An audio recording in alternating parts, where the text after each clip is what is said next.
This is Ag Matters PM from the Iowa Agribusiness Radio Network, brought to you by the Iowa Soybean Association, your daily recap of the information that affects Iowa's farmers, producers, and consumers, right here in the heart of the heartland. With reports from our award-winning broadcast team of Dustin Hoffman, Brent Barnett, and Riley Smith. Now, from the IARN studios in Des Moines, here's Dustin Hoffman. Well, good day and welcome to Ag Matters PM from the Iowa Agribusiness Radio Network. I'm Dustin Hoffman. Coming up in today's show, we will be focusing on food insecurity. Riley Smith was at Des Moines Iowa Food Bank as they were packing spring food boxes and celebrating a large donation that came to the organization. Brent Barnett was on a virtual news conference with Iowa Senator Joni Ernst and Kansas Senator Roger Marshall, where they talked about global insecurity of food when we look at the whole situation with the Russian invasion of Ukraine. All that is coming up, plus an ag weather outlook. But first, let's take a look at how the market settled. It's time now for the Ag Matters PM Closing Market Summary, your source for market analysis and settlement prices from the day's trade in Chicago, courtesy of the folks at agmarket.net. Well, right now we're taking a look at how the markets shook out today, and for that we talked to Brian Splitt from agmarket.net. Brian, thanks for taking the time to visit with us today. Yeah, glad to be here, Dustin. Appreciate it. So we got a Thursday, tomorrow's WASDE report, but how did things shake out for today, and where are we at? Well, Dustin, the leader today was soybeans, and we had a little bit of fundamental information this morning with CONAB very slightly reducing their estimate of the South American soybean crop. Really not material, but that might have been an underlying hand of support under the market. But I think the main thing right now is when you continue to look at the export pace that we have, and this is another good week of sales. We sold about another 800,000 tons of old crop soybeans. And so the pace that we have would suggest that the USDA has everything they need to continue to increase the soybean for export number on the old crop balance sheet, thereby reducing old crop carryout. And any reductions that we see there will then trim the first new crop soybean carryout estimate that we'll get on the May WASDE report. So I think the buying today had a lot to do with that in anticipation of tomorrow's numbers. And of course, you know, we do look at South American production, but what's the latest coming out of the Black Sea region too? I know there's a lot of concern on what's going to come out of there, and what are we going to need to do to kind of make up that loss there in a way. Right. So a couple days ago, the Ukrainian ag minister said that spring seedings would be down 21%. That's overall acres. Now, within that, I think the concern is that the overall acreage mix-up is going to be more to foodstuffs so that Ukraine can have food for their own people versus planting crops that they would typically export. So that would be more rye, oats, millet, peas, lentils, crops of that nature, less wheat and corn that would typically be their exportable crop. And so this morning we were talking on one of our conference calls that their actual corn acreage for planting this spring may be down as much as 40%. And then within that, the crop that does get planted, will they be able to nurture it along like they typically would be able to do during peacetime? And I think the answer to that is also no. So what they do plant, we should also expect some yield drag. So it's likely that the U.S. will be the primary source to make up that shortfall between now and June to July timeframe. And then we would expect that Brazil and Argentina may then pick up the slack towards the back end of the marketing year. And so when we're looking at the fact that we may be picking up slack, what are we hearing so far about the progress of the plant? Obviously, the southern states are further along than we are, and obviously we're getting snow and rain today, so no one's expecting to hit the field for a few days here. But is there concern about the pace right now, or are we still in good shape? It's too early to me to get concerned about the pace, but that doesn't mean that the market may not try and bid things higher while we're experiencing the cool and wet weather that we still have. And, you know, that's the type of thing that sneaks up on you too. I mean, a week can go by very quickly. And right now we do expect that temperatures are going to warm up as we get into next week, and the majority of the the Midwest area, you've got a lot of wet conditions. when you look at parts of the Delta. So it's going to be, maybe some slower go down there for right now. But overall, if it's a little bit of a planting delay because of moisture in the forecast, I would take that over, planting it super early because it's excessively dry. That just means that we've got a little bit of something to work with in the subsoil moisture. And that might relieve some of the concerns down the road, as far as having dry conditions during pollination. At least we have a little something in the tank, that'll help offset that. All right, and then switching gears to the livestock side, obviously cattle and hogs had a decent day yesterday. Were they able to keep that run going here today? Had some minor gains. When you look at the June live cattle, for example, we've got a long-term uptrend. We went down and we hit that yesterday. We did see the market bounce off of that, a couple bucks off of yesterday's lows. We weren't able to close near the highs, but I think we've got at least a good short-term constructive low in the June live cattle. If we can bounce a little bit more up into the mid 138-ish area, that's going to be an area of resistance and could potentially form what might be a right shoulder on a head and shoulder pattern. So that would be something to watch out for. I would say sub 132 would look very negative on the chart there. As far as lean hogs go, we've had a tremendous breakdown in values. Really all started with that key reversal on the June lean hogs. And that was where we had opened into new contract highs. And then that was the high of the day. We ended up closing below the previous day's lows. Then we had gapped over the 20-day moving average. So it was a nearly 12% decline on June lean hog values. So I think part of this is we are oversold. We're getting a little bit of a bounce from that. Maybe we can go back up and get back into that gap area. But I do think if we do see June lean hogs back near 120 and near that gap fill, that's probably an area where producers should be taking a look at implementing some hedges if they haven't done so already, and essentially just risking it to new contract highs at that point above that key reversal high. All right. Well, a lot of good things for our producers to be thinking about, Brian. If people want to start looking at some other options in the way the markets are falling right now, or how they're moving right now, I should say, how do they get in touch with the folks at agmarket.net to have those conversations? So, Dustin, you can reach anybody at agmarket.net on the general line. That's 844-4AGMARKET, so 844-424-6758. Check us out online, www.agmarket.net. And we do have an app where you can plug in costs and all that to help you with your marketing. You can get a free trial of that at agmarket.app. All right. Well, Brian, we thank you so much for the insight and look forward to talking to you again real soon. Sounds good, Dustin. Appreciate it. Have a great one. All right, that's Brian Splitt of agmarket.net here on your Ag Market Recap. Let's go ahead and take a look at how those numbers settled, courtesy of the folks at Bar Chart. July corn was up 3 1/4 at $7.50 1/4. December new crop up 4 1/4 at $7.09. July beans were up 23 1/2 at $16.27 even. November new crop up 22 1/4 at $14.66 1/4. July meal was down a dime at $4.54.40. Soy oil up $1.23 at $71.50. Chicago wheat down 15 1/2 at $10.25 1/4. Minneapolis down 9 1/4 at $10.99 1/4. Kansas wheat down 12 3/4 at $10.73 1/4. July oats up 3/4 at $7.28 1/4. On the livestock side, June live cattle down 12 cents at $134.10. May feeders down 47 cents at $159.47. April lean hogs up 30 cents at $99.05. Pork cutouts down 25 cents at $105.15. Class 3 milk up 14 cents at $24.08. And that, once again, is your Ag Market Recap. Stay tuned. Coming up after this quick break, Riley Smith will be joining us from the food bank in Iowa. We'll first hear a message from the Iowa Soybean Association and the Soybean Checkoff. This is Ag Matters PM.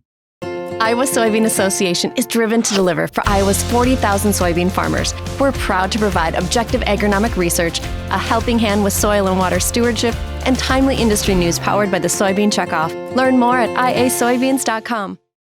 Welcome back to AMPM from the Iowa Agribusiness Radio Network. I'm Dustin Huffman. Yesterday, Riley Smith was over at the Food Bank of Iowa, where they were packing up spring food boxes and celebrating a large donation.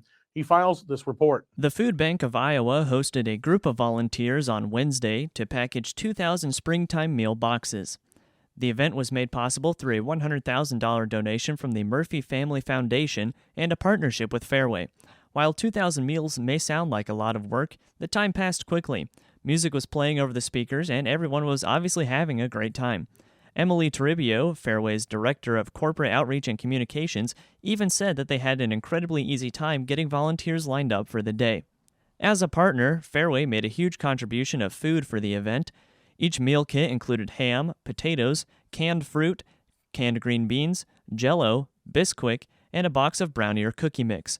Fairway CEO Reynolds Kramer talked about the story behind the event and the mutual respect between Fairway and the Murphy Family Foundation. Well, we're just excited to be here today. This is fun. You can see in the background that we've got our team going crazy. We got a time to beat. We're efficient. We're moving. We're building food baskets. It's just a great opportunity to put food together for families in need. Right, and it's such a great opportunity with that donation from the Murphy family. If you want to talk a little bit about that, the history there, and just what it means to this program. Sure. Mike Murphy and his family foundation, they're so kind. They blessed us and the food bank with a beautiful donation to help put the food in the baskets. And of course, Mike said we got to get it from Fairway, and it all worked out great. So Mike and his family, they're just an amazing group of people. Yeah, and let's talk about just a little bit what's in the meals. Obviously non-perishables, got plenty of cans, boxed goods, all from Fairway. Right. You're going to be able to have boxed potatoes, green beans, make a Jell-O, some fruit, some pineapple, things like that. It's just an overall great healthy meal. Right, and just where will the meals be going after this? Obviously to help out the community and in the area. Well, Michelle here at the food bank. She and her team, they do such an amazing job of finding great people out there in need. And this is a time where, it seems like months ago you would have said people are in need. And then 3 months later, even more in need. It just seems like in our world today, there are more people in need than ever. So the fact that Michelle and her team do such a great job of getting people the food products that are brought here, I can't say enough about this great organization. Right, and such a great message too. Obviously, on the wall back here, we have to the world you may be one person, but to one person you may be the world, and that's kind of a good thing to think of here. Is just volunteering, getting these food meals packaged, and to be able to help the community in need. Yeah, there's so many great organizations in Iowa, in Des Moines. If it's Wellmark, if it's Fairway, on and on, that come down here and do this type of thing. And if you haven't done it before, you need to, because it's just a great moment. You really feel good about what you're doing. And is there anything else we should go over today about the event going on, or any people you need to talk to or shout out in this event? Well, once again, our Fairway team that are down here right now, I think they hold the record, the most boxes of food put together in the fastest time. So I challenge any other company, come on, take us on. Of course, the Murphy Family Foundation openly reciprocates the same level of respect and admiration. Mike Murphy was in attendance at the packing event. He talked about the partnership between the foundation, the Food Bank of Iowa, and Fairway. Yeah, Riley, we've had a great day, and our foundation is real happy to partner with Fairway and the Food Bank of Iowa. These guys, both entities, have been great. Fairway's a great supporter of the Food Bank all year long, and we're just happy to help here a couple times a year, and it's been a great event. Everybody's working hard, and it's a lot of fun. Yeah, a lot of fun today. Everybody's got a real lively attitude. Obviously, everybody's enjoying, and the best part is that we're here enjoying giving back to the community today. Yeah, it's a great event for us to support really the state of Iowa. There's 55 counties that these guys support, and we're happy to help. So. Right, and let's talk about, of course, we know there's a lot of places in Iowa that you could, partner with to do this event. So why Fairway?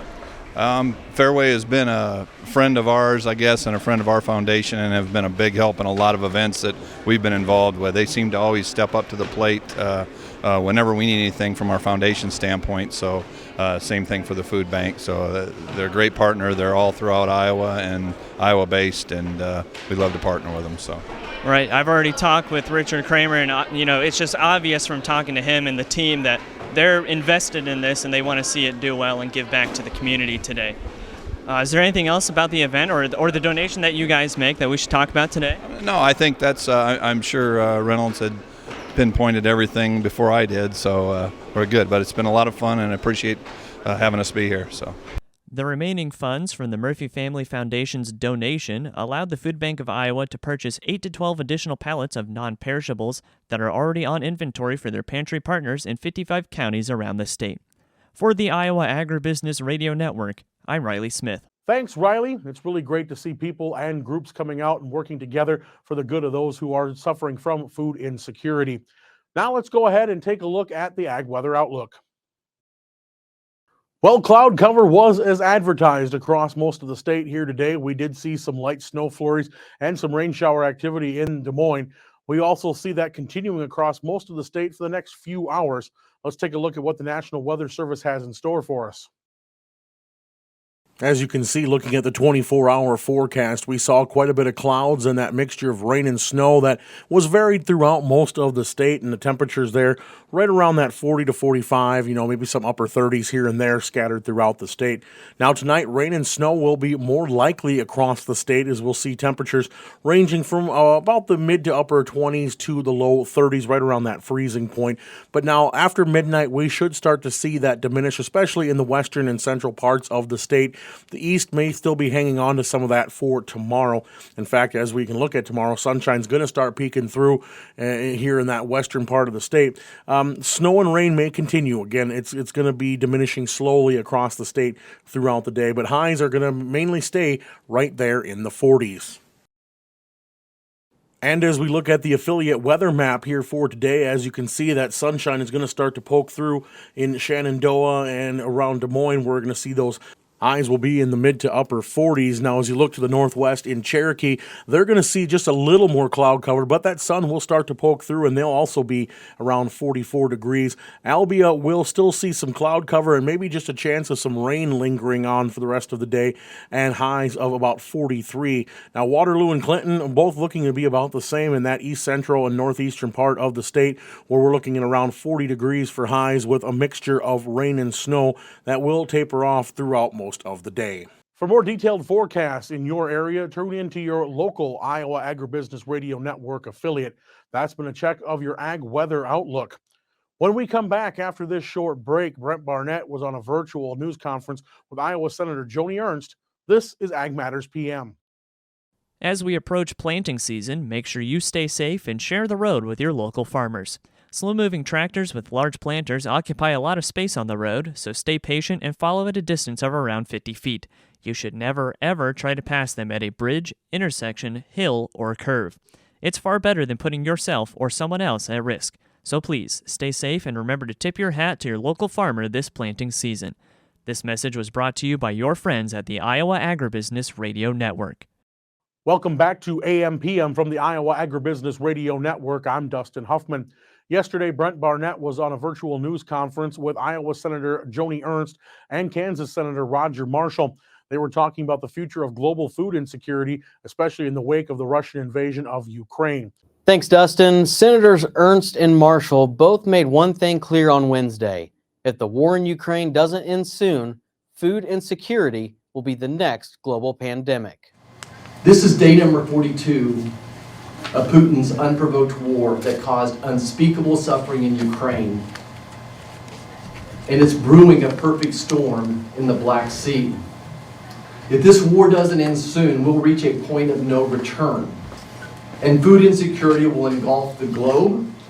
World hunger will be the pandemic of 2023 and 2024. Senator Ernst and I are here today to warn everyone that where today there's food insecurity, tomorrow there can be famine. In fact, I think the stage is set for a possible another Arab Spring. It's important that all Americans understand we'll not be immune for this impending food insecurity plague. Americans and all citizens of the world will see empty grocery shelves and undoubtedly feel the sting when they check out at the cash register. Today I'm going to do my best to paint the big picture. Senator Ernst, I think, will go to the next level, and our guest will dot the I's and cross the T's. But let me tell you about this perfect storm that's brewing. The Black Sea is the gateway of a land flowing truly with milk and honey. It has food sources that supply the rest of the world. If you look at our map behind us, you see Ukraine and all the great nations surrounding the Black Sea and how very much they are so important to the food chain of helping the world. And I think it's important as you look just not where these products are grown and made, but where the wind trades take these products to. The Middle East, Africa, and the Far East. Right now, Ukrainian farmers should be planting corn and sunflowers and soybeans, but instead they're having to turn their plows into weapons. The USDA has told us that there's almost 100 million people that are having food insecurity right now. 900 million people, almost a billion. A billion people around the world have food insecurity right now. And about 30% of those are in Africa and 40% in Asia. Again, this is where the trade winds blow, the food, the riches of Ukraine and those surrounding the Black Sea to supply them for food. And every day this war continues puts us closer to a hunger pandemic and famine. And the world's going to feel these ripples. This storm is going to cause ripples across the world. Let me tell you about the rest of this perfect storm. It's just not the war in Ukraine. There's drought across the world. We've supplied a map with you all discussing where this drought is. Significant drought in different layers from mild to moderate to severe. There's civil unrest and wars across the world as well. It's not just in Ukraine. And there's a COVID hangover that's more greatly impacting poorer countries that are already engulfed in the economic consequences of COVID and already suffering inflated prices. And these even higher food prices will spell catastrophe. And again, I think of the air and spring and that setting that's occurring right now, that if something doesn't change soon, the world will have many more challenges ahead of us. You know, back here at home and in other agriculture powerhouses across the world, we're all seeing the impacts of high input costs. The 4 F's, fuel, fertilizer, feed, and finance. Maybe we'll have time to talk about those a little bit more later on today, but the cost of fuel, fertilizer, and pesticides for that matter, the feed for our cattle in Kansas, cattle in Iowa, hogs in Kansas, those prices are going up, driving up the cost at the grocery store as well. And I hope we get a chance to talk about finances. I think about Joni in Great Bend, America, we have a co-op. And this summer, June and July, my farmers will be harvesting wheat. And they're going to bring those crops to the co-op in Great Bend, America. And you've got co-ops like this, I bet, every 30 miles along the train. Even more. And what we're going to see is rather than buying $5 bushel wheat, those co-ops are having to finance $10 or $12 bushel wheat, corn in the fall as well. And then those co-ops hang on to this food, the corn, the wheat, for 30 days, 60 days a year, again borrowing money at higher interest rates as well. Our farmers having to borrow money, whether it be for tractors or for fertilizers. Finance is a big issue right now for American agriculture and everybody across the world. I think that those are the highlights, and that's the big picture of what I want to talk about. And I'll just take a moment here and turn it over to Senator Ernst and get her comments on the situation as well. Thank you. And thank you, Senator Marshall. It is really wonderful to be able to have this opportunity to share some thoughts on the situation that we are facing, and with war in Ukraine and the greater impacts of not just loss of lives, the loss of livelihoods, and of course the global impacts to this impending crisis. And for our visitors here today, thank you very much. Coming from Ukraine and really visiting with us on this world stage about not only the impact the war is having on their own lives, on their communities, but what it could do to those of us involved in agriculture here in the United States and around the world.